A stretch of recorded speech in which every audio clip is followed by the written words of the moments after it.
Assalamualaikum warahmatullahi wabarakatuh. Selamat pagi, selamat siang, selamat sore, dan selamat malam. Sebelumnya, perkenalkan kami dari kelompok RSKKE kelas A, Institut Teknologi 10 November Surabaya, yang beranggotakan Intan Mei Setianingrum NRP 023191400045 dan Latifatul Fajriyah NRP 023191400054. Di sini kami akan membahas mengenai bab 6 dan bab 7 dari suatu e-book yang berjudul Energy Conversion, Electromechanical Direct Nuclear yang ditulis oleh Edward M. Walsh. Selamat menyaksikan. Bahasan pertama yaitu dimulai dari bab 6. Pada bab ini akan dibahas mengenai photoelectric conversion atau konversi fotoelektrik. Pada subbab pertama yaitu 6.1 akan membahas tentang radiation and the photon atau radiasi dan foton. Salah satu konsep dasar fisika modern adalah dualitas cahaya atau dualisme cahaya, di mana dualisme cahaya ini menyebutkan bahwa cahaya memiliki dua sifat, yaitu sebagai partikel dan sebagai gelombang. Sebagai partikel, cahaya sering disebut sebagai foton. Nah, besar energinya itu dirumuskan melalui persamaan E sama dengan H dikalikan V, di mana H adalah konstanta Planck yang besarnya 6,625 kali 10 pangkat min 34 Joule per second, dan V adalah frekuensi foton yang dapat dihitung menggunakan persamaan C per lambda, di mana C adalah kecepatan cahaya yang besarnya 2,988 kali 10 pangkat 8 meter per sekon, dan lambda adalah panjang gelombang. Kemudian untuk menghitung intensitas dari berkas cahaya atau intensitas foton itu sendiri dapat dihitung dengan persamaan E dikalikan N, di mana E adalah energi dari foton dan N adalah flux foton atau jumlah atom yang melewati unit area yang tegak lurus dengan berkas cahaya. Foton sendiri dapat diartikan sebagai berkas-berkas cahaya atau partikel yang mewakili kuantum cahaya atau radiasi elektromagnetik lainnya. Foton ini membawa energi yang sebanding dengan frekuensi radiasi, tetapi memiliki massa diam nol. Selanjutnya, subbab kedua, yaitu 6.2, membahas tentang photovoltaic effect atau efek fotovoltaik. Efek fotovoltaik didefinisikan sebagai suatu fenomena munculnya voltase listrik akibat kontak dua elektroda yang dihubungkan dengan sistem padatan atau sistem cairan saat berada di bawah energi cahaya, atau secara sederhananya, dia merupakan suatu proses yang merubah energi cahaya menjadi energi listrik. Nah, penemuan efek fotovoltaik ini sering dikaitkan dengan penelitian oleh Adams dan Day yang mengamati efek selenium pada tahun 1876. Kemudian, pada tahun 1919, Koblenz menemukan adanya tegangan di antara area illuminated dan non-illuminated pada tembaga oksida. Nah, perkembangan terpenting dari efek fotovoltaik merupakan penemuan PN junction pada dua semikonduktor pada tahun 1941 oleh Ohl. Nah, berikut merupakan skema dari PN junction. Pada gambar sebelah kiri, menggambarkan level energi PN junction pada kondisi equilibrium atau kondisi setimbang, dan sebelah kanan menggambarkan level energi PN junction pada kondisi forward bias. Pada kondisi seimbang, aliran elektron pada daerah densitas tinggi akan sama dengan aliran elektron pada daerah densitas yang rendah. Namun, pada saat kondisi forward bias, maka potensial junction akan dikurangi dengan tegangan bias, di mana gambar sebelah kanan terlihat bahwa nilai V0 dikurangi dengan VL.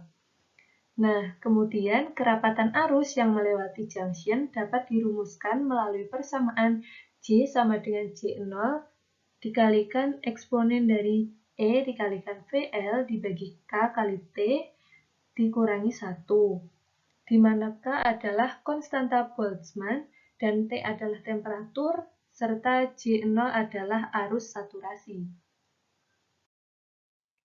Oke, lanjut pada subbab yang ketiga, yaitu 6.3 mengenai photoelectric energy converter atau pengkonversi energi fotoelektrik.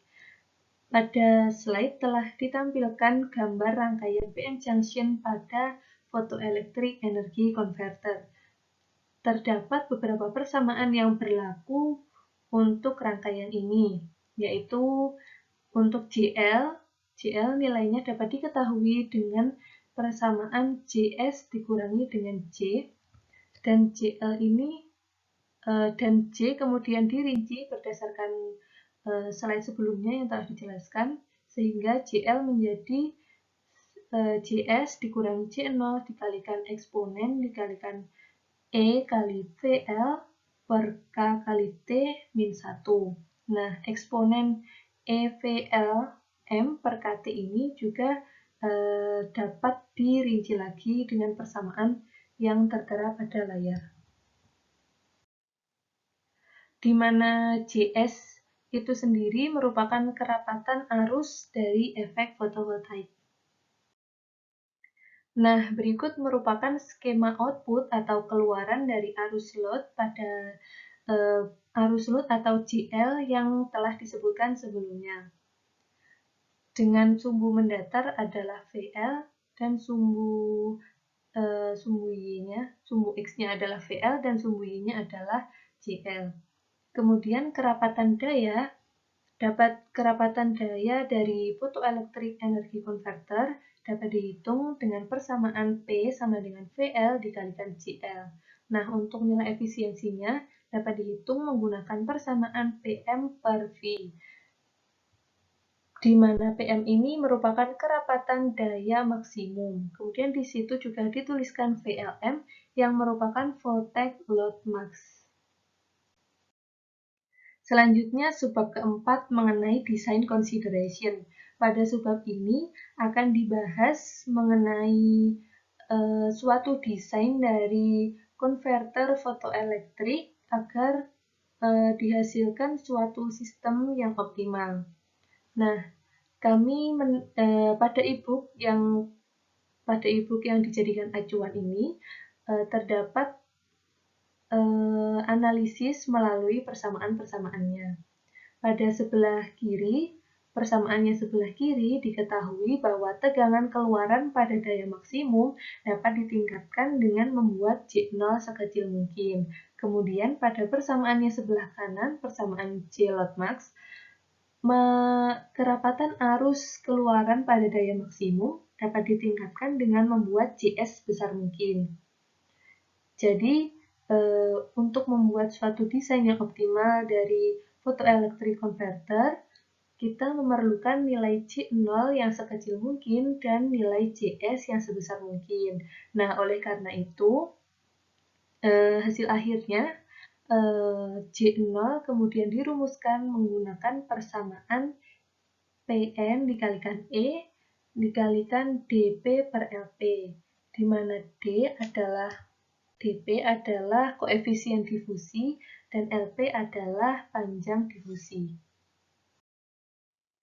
Selanjutnya, bagaimana cara meningkatkan nilai JS atau membuat nilai JS sebesar mungkin?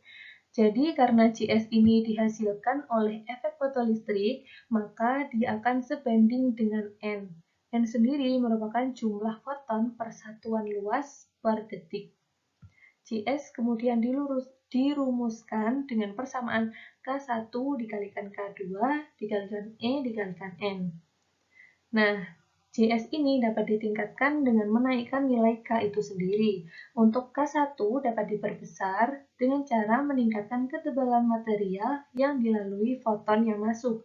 Kemudian nilai K2 dapat diperbesar dengan menggunakan bahan celah energi yang rendah. Kemudian, dalam menyusun desain yang optimal suatu sistem, tidak terlepas dari bahasan mengenai efisiensi. Nah, dalam membahas efisiensi konverter fotolistrik, pertimbangan yang penting adalah mengenai spektrum frekuensi sumber. Secara umum, foton sumber memiliki energi yang lebih besar dari 1,1 elektron valensi. Jika nilainya kurang dari 1,1, maka foton sumber akan terbuang. Akibatnya, dalam contoh kehidupan nyata, hanya sekitar 45% dari energi matahari yang dapat digunakan dalam konverter fotolistrik. Nah, karena hal ini, maka asumsi efisiensi secara teoritis itu dirumuskan atau nilainya itu sekitar 23%. Selanjutnya, subbab kelima mengenai materials and fabrication. Jadi, berdasarkan beberapa pengujian analisis spektrum, didapatkan suatu hasil atau suatu kesimpulan bahwa material yang disarankan merupakan material yang memiliki energi gap sekitar 1,3 elektron valensi. Kemudian, mengenai fabrication, jadi fabrikasi itu merupakan suatu proses yang mengubah bahan mentah menjadi bahan jadi. Mengenai fabrikasi, J.C. Loversky menyatakan bahwa secara historis, sel fotovoltaik pertama kali dibuat dari selenium atau tembaga oksida dengan bahan polikristalin. Nah, pada kedua kasus tersebut, efisiensi konversi energi matahari tidak melebihi 1%. Akibatnya, aplikasi sel tersebut terbatas hanya pada meter exposure fotografi dan fotometer laboratorium. Kemudian, dilakukan percobaan hanya dengan adanya sel kristal tunggal yang terbuat dari silikon, kadmium sulfida, dan gallium arsenide. Efisiensi konversi energi matahari itu bisa meningkat 10 kali lipat atau bahkan lebih. Nah, adanya peningkatan ini mendorong eksploitasi metode konversi, tetapi biaya tinggi yang terkait dengan fabrikasi sel kristal tunggal menjadi salah satu kekurangannya. Kemudian bahasan terakhir pada bab 6 ini yaitu subbab 6 mengenai kesimpulan atau conclusion. Yang pertama, junction photoelectric energy converter memiliki output daya individual yang rendah. Akibatnya banyak sel harus saling terhubung untuk mencapai output daya yang besar. Jadi, suatu unit sistem dari konverter dari junction photoelectric energy converter ini menghasilkan outputnya itu berupa daya yang rendah. Nah, karena diperlukan daya yang besar, akibatnya sel unit ini atau unit sistem ini harus dihubungkan dengan unit sistem yang lainnya agar output dayanya itu bisa besar. Nah, sel-sel ini saling terhubung dalam matriks seri paralel. Kenapa seri paralel? Sehingga jika digunakan seri paralel seperti ini, ketika satu selnya itu mengalami kegagalan, maka tidak akan menyebabkan kegagalan total pada jatuh dayanya. Jadi hanya kegagalan pada satu sel tersebut. Kemudian yang kedua, conclusion kedua, junction photoelectric energy converter memiliki banyak keuntungan jika diaplikasikan pada sistem yang tepat. Nah, sistem yang diinginkan sistem yang tepat dengan junction photoelectric energy converter ini merupakan sistem yang memerlukan daya kecil, namun daya yang diperlukan ini dalam waktu yang lama. Jadi dia terus-menerus memerlukan daya yang kecil dalam waktu yang lama. Nah, contoh pengaplikasiannya ini yang cocok yaitu pada satelit komunikasi. Selanjutnya, radiasi alfa, beta, dan gamma ketika diterapkan pada sambungan PN atau PN junction akan menghasilkan pasangan hal elektron seperti halnya foton. Namun, sinar gamma cenderung menembus material. Sedangkan partikel alfa cenderung merusak isi material. Sehingga partikel yang paling cocok itu adalah partikel beta. Nah, partikel beta ini paling cocok asalkan sumber radiasi yang dipilih memiliki energi maksimum yang kurang dari energi ambang kerusakan radiasi.